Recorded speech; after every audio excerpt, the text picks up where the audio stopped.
শাসনামলে বিরোধী মতের লোকদেরকে র্যাব এবং সেনাবাহিনীর বন্দি শিবিরে আটক রেখে গুম এবং নির্যাতন চালানোর ঘটনায় মানবতা বিরোধী অপরাধের দায়ে যে দুটো মামলা দায়ের হয়েছে আন্তর্জাতিক অপরাধ ট্রাইব্যুনালে, যেখানে 30 জনকে অভিযুক্ত করা হয়েছে, শেখ হাসিনা এবং তার নিরাপত্তা উপদেষ্টা জেনারেল তারিক আহমেদ সিদ্দিক ছাড়াও যেই মামলাগুলোতে 28 জনের অধিকাংশই সাবেক ও বর্তমান সেনা কর্মকর্তা, সেই মামলাগুলোতে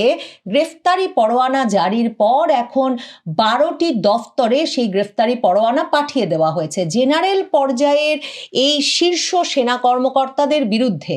আন্তর্জাতিক অপরাধ ট্রাইব্যুনালে গুম এবং নির্যাতনের অভিযোগে মামলা দায়ের, তাদের বিরুদ্ধে গ্রেফতারি পরোয়ানা জারির পর যেমনটা এর আগেও আপনাদের বলেছি আশঙ্কা করা হচ্ছিল, সেটা এখন প্রকাশ্য হয়ে পড়ছে যে সেনাবাহিনীর ভেতর ব্যাপক অস্থিরতা এবং সেনাবাহিনীর ভেতর ব্যাপক অসন্তোষ দেখা দিয়েছে। যে জেনারেল পর্যায়ের সেনাবাহিনী কর্মকর্তাদেরকে আগস্টের পর নানান অভিযোগে বরখাস্ত করে শুধুমাত্র যথেষ্ট শাস্তি দেওয়া হচ্ছে বলে মনে করা হচ্ছে না, বরং আন্তর্জাতিক অপরাধ ট্রাইব্যুনালে বিচারের মুখোমুখি করার ব্যবস্থা করা হয়েছে।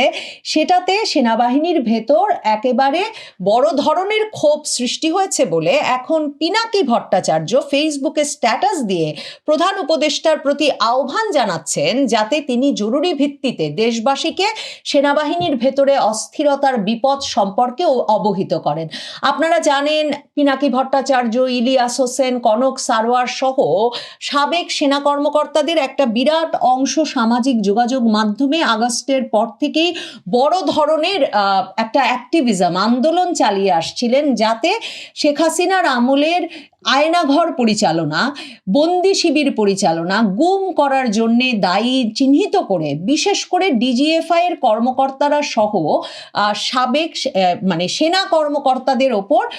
মামলা দায়ের করা হয়। এবং সেই ধারাবাহিকতাতেই কিন্তু 5 জন সাবেক মহাপরিচালক ডিজিএফআই এর, তাদের বিরুদ্ধেও মামলা দায়ের করা হয়েছে। এখন পিনাকি ভট্টাচার্য লিখছেন, তার ফেসবুক স্ট্যাটাস দিয়েছেন, প্রিয় দেশবাসী সতর্ক থাকুন, সশস্ত্র বাহিনীর শীর্ষ নেতৃত্ব বিপজ্জনক আচরণ করছেন। গতকাল বুধবার আন্তর্জাতিক অপরাধ ট্রাইব্যুনালে ফ্যাসিস্ট আওয়ামী শাসনামলে সরকার বিরোধী মানুষদের খুন, গুম ও নির্যাতনের ঘটনায় ডিজিএফআই এর সাবেক 5 ডিজির বিরুদ্ধে আনুষ্ঠানিক অভিযোগ দাখিল করে তা আমলে নেওয়ায় এবং আসামিদের বিরুদ্ধে গ্রেফতারি পরোয়ানা জারির আবেদন করা হয়েছে।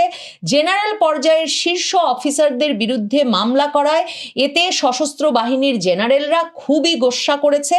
আজ সেনাবাহিনীর বৃহস্পতিবারে সেনাবাহিনীর টপ অফিসারদের জরুরি সম্মেলন বসেছে। সেনাপ্রধান জেনারেল ওয়াকারুজ্জামান সহ 56 জন জেনারেলি, সেনাবাহিনীর 56 জন জেনারেলি আন্তর্জাতিক অপরাধ ট্রাইব্যুনাল আইসিটি কর্তৃক জারি করা আদেশের তীব্র প্রতিবাদ জানিয়েছেন। পরিস্থিতি দ্রুত ভিন্ন দিকে মোড় নিচ্ছে। প্রাক্তন সেনাপ্রধানদের আর্মি হেডকোয়ার্টারে ডাকা হবে বলে জানানো হয়েছে। আসন্ন বিপদ সম্পর্কে প্রধান উপদেষ্টা অধ্যাপক মোহাম্মদ ইউনূসের উচিত জরুরি ভিত্তিতে দেশবাসীকে অবহিত করা। এই যে প্রাক্তন সেনা প্রধানদেরকে আর্মি হেডকোয়ার্টারে ডাকা হবে, আপনারা জানেন যে এই অ্যাক্টিভিজম পিনাকি, ইলিয়াস, কনক সারোয়ার এদের নেতৃত্বে এই যে সেনাবাহিনীর জেনারেলদের বিরুদ্ধে গুমের অভিযোগ এনে তাদেরকে যাতে বিচারের মুখোমুখি করা হয়, এই অ্যাক্টিভিজমের সঙ্গে ওতপ্রোতভাবে যে সাবেক সেনা কর্মকর্তারা জড়িয়েছিলেন, তাদের মধ্যে একজন শীর্ষস্থানীয় যে সেনা কর্মকর্তা জড়িত ছিলেন তিনি ইকবাল করিম ভূঁইয়া, সাবেক সেনা কর্মকর্তা, এবং তিনি কিন্তু শেখ হাসিনার আমলেই সেনা প্রধান হিসেবে দায়িত্ব পালন করেছেন। তিনি সম্প্রতি গুম কমিশনে গিয়ে সাক্ষ্য দিয়ে এসেছেন এবং তিনিও অত্যন্ত সোচ্চার ছিলেন যে সেনা কর্মকর্তাদের বিরুদ্ধেও যাতে ব্যবস্থা নেওয়া হয়, এবং তিনি গুম কমিশনে সাক্ষ্য দিয়ে এসে ফেসবুকে স্ট্যাটাস দিয়েও বলেছিলেন যে বিগত বছরগুলোতে জ্ঞাত বা অজ্ঞাত স্থানে বলপূর্বক গুম হওয়া ব্যক্তিদের সন্ধান ও তাদের শনাক্ত করা, কোন পরিস্থিতিতে গুম হয়েছিলেন তা নির্ধারণ করা প্রয়োজন। সেই উদ্দেশ্যে গুমের শিকার ব্যক্তিদের পরিবারের সদস্য সহ কোনো ব্যক্তি, সংস্থা বা প্রতিষ্ঠানের কাছে থাকা তথ্য ও প্রমাণাদি সরবরাহ করে গুম সংক্রান্ত কমিশনের কার্যক্রমকে বেগবান করা সকলের দায়িত্ব। গুম সংক্রান্ত কমিশন ফর এনকোয়ারির এমন গুরুত্বপূর্ণ কাজের সহযোগিতার জন্য জড়িত সব পক্ষ, ব্যক্তি ও চাকরিরত বা অবসরপ্রাপ্ত কর্মকর্তাকে স্বেচ্ছায় এগিয়ে আসা উচিত। এখন তিনি কি সত্যি আন্তর্জাতিক অপরাধ ট্রাইব্যুনালেও বিচার চান কিনা ঢালাওভাবে সকল ডিজিএফআই কর্মকর্তার কিংবা র্যাবের সঙ্গে জড়িত সকল সাবেক কর্মকর্তার, সেটা একটা প্রশ্ন বটে। কিন্তু এই ইকবাল করিম ভূঁইয়া সহ সাবেক সেনা কর্মকর্তারা, শীর্ষস্থানীয় সেনা কর্মকর্তারা, ব্রিগেডিয়ার সাখাওয়াত, তারপর খালেদা জিয়ার যিনি মানে নিরাপত্তা উপদেষ্টা হিসেবে আছেন, এই সাবেক সেনা কর্মকর্তারা কিন্তু অত্যন্ত গুরুত্বপূর্ণ ভূমিকা পালন করেছেন। এমনকি জুলাই আগস্টের আন্দোলনেও তখন তাদেরকে রীতিমতো মানে রাস্তায় নামতে দেখা গেছে। ফেসবুকে তো স্ট্যাটাস দিয়েছেন, প্রোফাইল লাল করেছেনই, রাস্তায় নেমেছেন তারা। এবং তখন তাদের যে ভূমিকা, সেটাও গুরুত্বপূর্ণ ভূমিকা রেখেছিল সেনাবাহিনীকে সরকারের নির্দেশ মানে অমান্য করে বা নির্দেশ না মান্য করে মানে জুলাই আগস্ট আন্দোলনের পক্ষে দাঁড়াতে এবং জুলাই আগস্ট আন্দোলন দমনে আর কোনো ভূমিকা না রাখতে, সেটা এখন একরকমের মানে নথিবদ্ধ সত্য। দেখেন, এই যে সাবেক সেনাপ্রধানদেরকে আর্মি হেডকোয়ার্টারে ডাকা হচ্ছে, এমনকি যেই অভিযোগের ভিত্তিতে এই সেনা কর্মকর্তাদেরকে আন্তর্জাতিক অপরাধ ট্রাইব্যুনালের মামলায় অভিযুক্ত করা হলো এবং গ্রেফতারি পরোয়ানা জারি হলো, যেই গ্রেফতারি পরোয়ানা আজকে বাহিনীগুলোর 12টি দফতরে পাঠিয়েও দেওয়া হয়েছে। দেখেন, সেখানেও কিন্তু একজন সাবেক সেনা কর্মকর্তা আছেন, গোলাম আজম পুত্র ব্রিগেডিয়ার জেনারেল আজমি। তিনি ওই অভিযোগ দাখিলকারীদের অন্যতম, যিনি বলেছেন যে তাকে দীর্ঘ কয়েক বছর ধরে এই সেনাবাহিনী পরিচালিত আয়নাঘরে আটক রাখা হয়েছিল এবং 2024-এর 5ই আগস্টের পর তিনি, গোলাম আজম পুত্র brigadier general Azmi, barrister Arman, Jamaat নেতা মীর কাশেম আলীর ছেলে এবং বিএনপি নেতা সালাউদ্দিন কাদের চৌধুরীর ছেলে হুম্মাম কাদের চৌধুরী আর পার্বত্য চট্টগ্রামের বিচ্ছিন্নতাবাদী সশস্ত্র গোষ্ঠী ইউপিডিএফ এর নেতা মাইকেল চাকমা, এই 4 জন বেরিয়ে এসে বলেন যে তারা আয়নাঘরে দীর্ঘ সময় আটক ছিলেন এবং তারা কিন্তু এই মামলাগুলোর মূল অভিযোগকারী এবং মূল সাক্ষ্য। কাজেই এই পুরো মানে এই জটিল এবং মানে স্পর্শকাতর পরিস্থিতিটা সামাল দিতে হচ্ছে সেনাবাহিনীকে, যেখানে একজন সাবেক সেনাপ্রধান ইকবাল করিম ভূঁইয়া বিচার চাইছেন,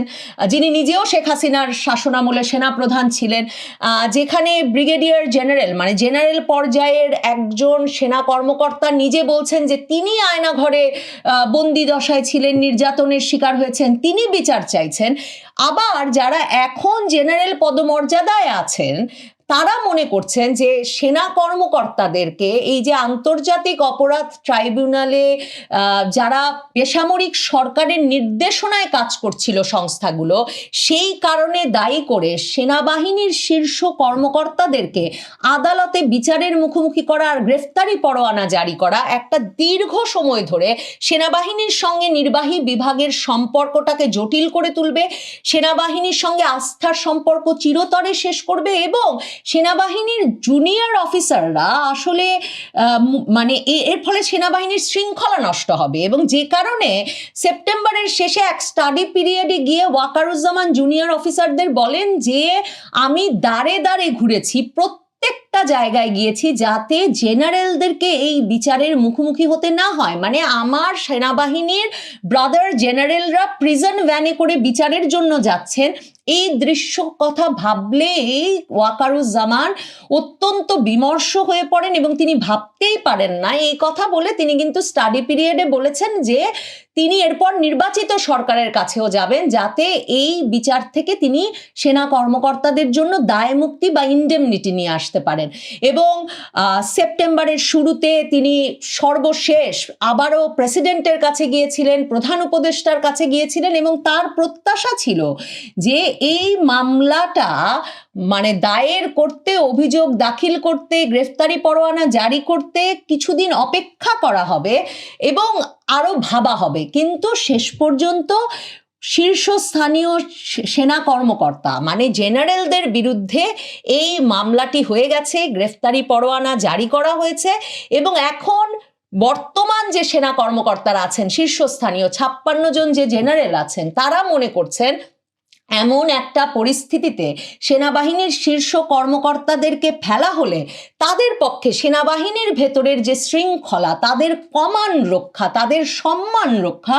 সরাসরি মুশকিলে পড়তে যাচ্ছে এবং সেনাবাহিনী এখন ব্যবস্থা নিতে চায়। এটাই এখন ক্যান্টনমেন্টের ভেতর থেকে খবর, যে খবরটা পিনাকি ভট্টাচার্যকেও অস্থির করে ফেলেছে। সেনাবাহিনী এবং ডক্টর ইউনূস সরকার মুখোমুখি, সে খবর মে মাসেও শোনা গিয়েছিল। সে সময় তিন বাহিনী প্রধান উপদেষ্টার যমুনায় গিয়ে নো ব্লাডি করিডর, মানে কোনো এই সব বিষয়গুলো আলোচনা ছাড়া হবে না, সেটা বুঝিয়ে এসেছিলেন। দরবারে এসে সেনা প্রধান পরিষ্কার করে বলেছিলেন। সেসব ঘটনার পরেও সরকারকে আবার সমর্থন দিয়েছেন, ঈদে গিয়ে দেখা করেছেন এবং সম্পর্কটা স্বাভাবিক করেছিলেন তিন বাহিনী প্রধান, কারণ তাদের ভরসা ছিল সরকার, ইউনূসও তাদের সম্মান রক্ষা, তাদের বাহিনীর শৃঙ্খলা রক্ষা এবং সবচেয়ে বড় কথা, এই তিন বাহিনী প্রধান যারা জুলাই আগস্ট আন্দোলনে সমর্থন দিয়েছে বলে জুলাই আগস্ট আন্দোলন শেষ পর্যন্ত সফল হয়েছে, সেই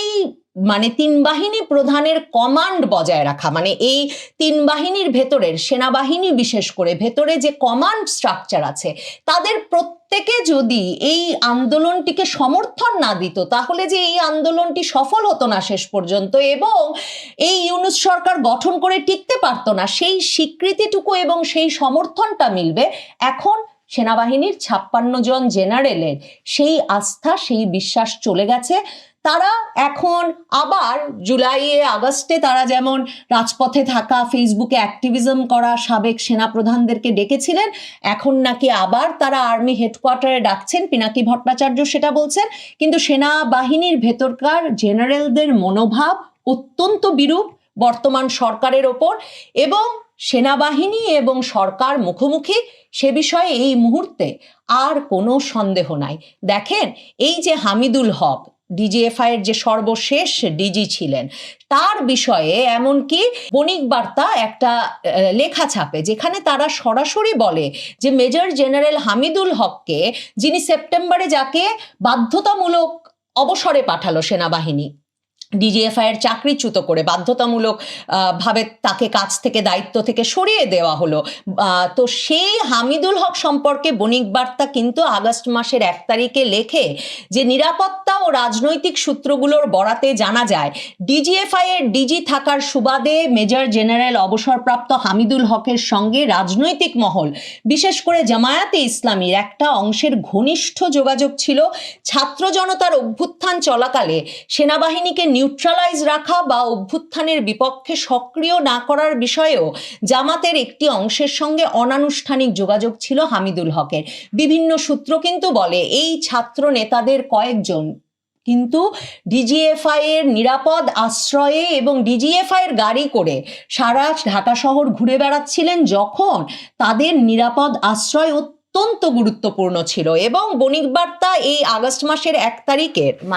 এই 2025-এর আগস্ট মাসের 1 তারিখের এই লেখায় স্পষ্টত বলে যে যখন ওয়াকারুজ্জামান সিদ্ধান্ত নেন তরুণদের সঙ্গে 3 তারিখের দরবারের পর যে সেনাবাহিনী সরকারের কথা মতো আর জুলাই আগস্ট আন্দোলনকে দমনে কোনো ভূমিকা রাখবে না, তখন একটা সেনাবাহিনীর ভেতর ওয়াকারুজ্জামানের পক্ষে তার নিয়ন্ত্রণ রাখা কিন্তু কঠিন হয়ে যাচ্ছিল, কারণ একটা অংশ চাইছিল ওয়াকারুজ্জামান সরকারের কমান্ড নির্দেশ মেনে জুলাই আন্দোলনের বিপক্ষে দাঁড়াক। তখন এই হামিদুল হক ওয়াকারুজ্জামানের সঙ্গে মিলে নিশ্চিত করেছিলেন যে এই হামিদুল হকের সঙ্গে জামায়াতে ইসলামীর তখন ঘনিষ্ঠ রাজনৈতিক যোগাযোগ ছিল, তারা নিশ্চিত করেছিলেন ওয়াকারুজ্জামান এবং এই ডিজিএফআই চিফ হামিদুল হক মিলে যে তারা সেনাবাহিনী জুলাই আন্দোলনে ছাত্রদের পক্ষে দাঁড়াবেন। তো এখন ওয়াকারুজ্জামান, হামিদুল হক সহ সেনাবাহিনীর জেনারেলদের শীর্ষ নেতৃত্বের যারা তখন জুলাই আন্দোলনের পক্ষে দাঁড়ালেন, তারা এখন সরাসরি প্রতারিত বোধ করছেন, তারা এই প্রতারণারও প্রতিশোধ চাইছেন। এমনকি এই হামিদুল হক সেপ্টেম্বরে চাকরি হারানোর আগ পর্যন্ত জানতেন না তিনি এতটা বিপদগ্রস্ত? কারণ বণিক বার্তা সরাসরি বলছে অন্তর্বর্তী সরকারের ঊর্ধ্বতন একজন এমনকি মেজর জেনারেল অবসরপ্রাপ্ত হামিদুল হককে তখন রাষ্ট্র পুনর্গঠনে সহায়তারও অনুরোধ করেছিলেন। কাজেই এই যে যাদের সহায়তায়